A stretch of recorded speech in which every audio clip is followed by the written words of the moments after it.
Di sebuah desa kecil dengan suasana yang tenang terdapat rumah-rumah tradisional. Dengan jarak antar rumah satu sama lain tidak terlalu berdekatan. Terlihat sekelompok remaja yang sedang bersiap-siap untuk melakukan perjalanan. Mereka adalah Andi, Rina, Joko, dan Tina. Di sini Andi mengatakan, "Kita harus berangkat sebelum gelap. Jangan lupa, tujuan kita adalah Alas Keramat. Jadi kita semua harus berhati-hati." Aku dengar banyak cerita horor tentang tempat itu. Apa benar ada busetan di sana? Tanya Rina kepada Andi. Itu hanya cerita. Yang penting kita hati-hati dan jangan terpancing oleh hal-hal aneh, jawab Andi. Mereka semua kemudian memuat barang-barang bawaan mereka dan menaiki bus kecil yang akan membawa mereka ke lokasi tujuan mereka. Singkat cerita, bus telah berjalan selama 40 menit. Bus yang mereka tumpangi kemudian melaju melewati jalanan yang sempit dan berkelok-kelok. Suasana malam pun semakin gelap. Sementara kabut terlihat mulai turun menyelimuti jalan. Lihat, kabutnya semakin tebal. Aku merasa agak aneh, ujar Joko.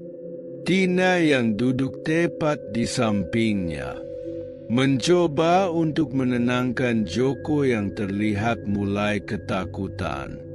Jangan khawatir.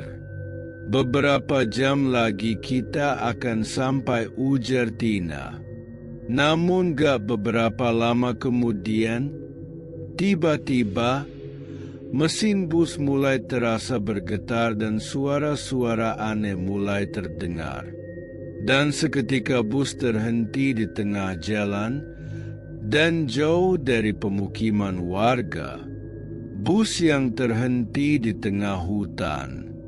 Sebagian penumpang keluar untuk memeriksa dan mencari bantuan. Sementara hutan terlihat sangat gelap dan mencekam. Coba cek mesin bus. Aku akan mencari sinyal telepon untuk meminta bantuan, ujar Andi.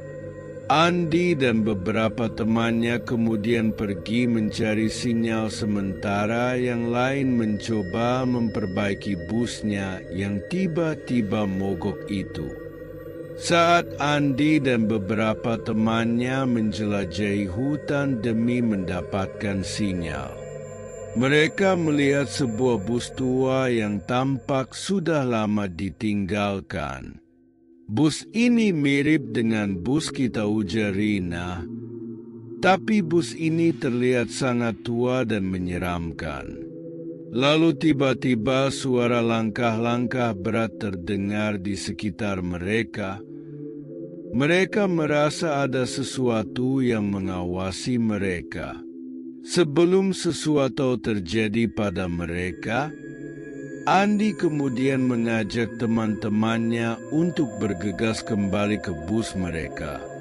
Sesampainya di bus, mereka merasakan suasana di bus semakin mencekam dan menegangkan.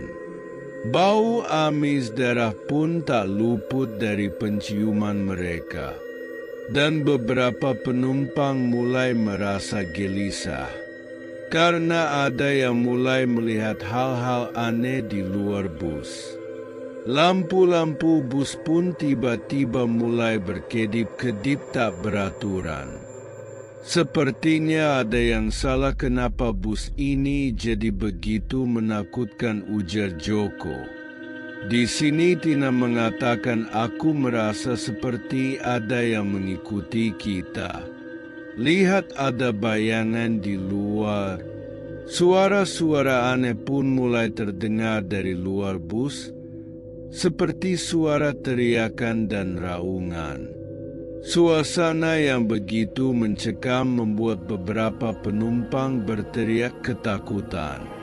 Kemudian Andy dan teman-temannya tercengang melihat bus tua yang mereka lihat tadi tiba-tiba hidup dengan sendirinya dan bergerak perlahan mendekati bus yang mereka tumpangi. Bus tua ini tampak menyeramkan dengan lampu-lampu yang menyala merah.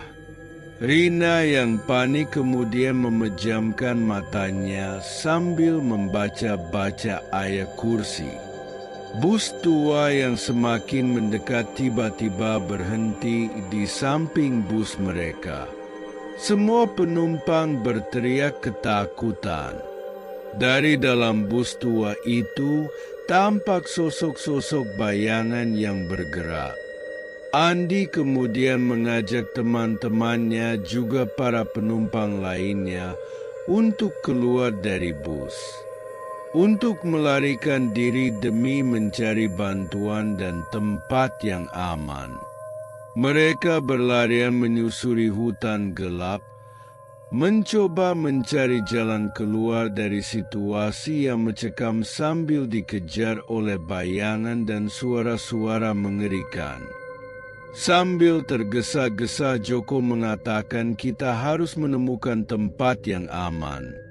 Gak beberapa lama kemudian, mereka menemukan sebuah rumah tua di tengah hutan dan memutuskan untuk berlindung di sana. Dengan hati-hati secara perlahan mereka memasuki rumah tua yang tampak tidak terawat itu. Sebuah rumah tua yang gelap dan berdebu. Tempat ini terasa sangat menyeramkan, ujar Tina. Tina kemudian melihat jam tangannya yang menunjukkan pukul 3 pagi. Mereka mulai merasakan kehadiran makhluk astral. Dan tiba-tiba, suara langkah kaki dan pintu bergetar terdengar dari luar rumah. Seperti ada yang mencoba mendobrak pintu rumah yang telah mereka kunci itu. Kita harus bertahan sampai pagi. Tidak ada pilihan lain, ujar Andy. Mereka yang sudah merasa tersudut terpaksa harus menghadapi roh-roh jahat yang memasuki rumah tua itu. Menggunakan berbagai alat yang ada dan doa-doa untuk melawan makhluk-makhluk tersebut. Rina yang menangis mengatakan, kita tak akan mampu melawan mereka. Andy mengatakan kita tak boleh kalah dari mereka, tetap bersatu dan jangan sampai ada yang berpencar. Kita harus bertahan hingga matahari terbit. Beberapa dari mereka ada yang pingsan karena melihat sosok astral yang sangat mengerikan itu.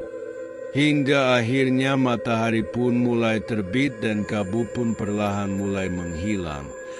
Dan suasana hutan pun tampak mulai lebih tenang. Mereka yang pingsan pun mulai sadarkan diri. Mereka semua selamat, namun dengan bekas luka dan rasa lelah yang mereka alami. Kita berhasil. Kita selamat dari kengerian malam ini, ujar Andy. Pengalaman yang akan selalu membekas dalam ingatan kita, sambung Rina. Mereka kemudian menjauh dari rumah tua itu, kembali menelusuri hutan yang sudah tampak tenang menuju di mana bus mereka tersebut mogok. Dalam hati mereka masih ada sesuatu yang masih tersembunyi di dalam hutan ini. Sebuah kisah misteri yang belum terungkap, di mana alas keramat menyimpan rahasia yang tidak boleh diganggu. Kadang hal terbaik adalah membiarkan kegelapan tetap dalam kegelapan.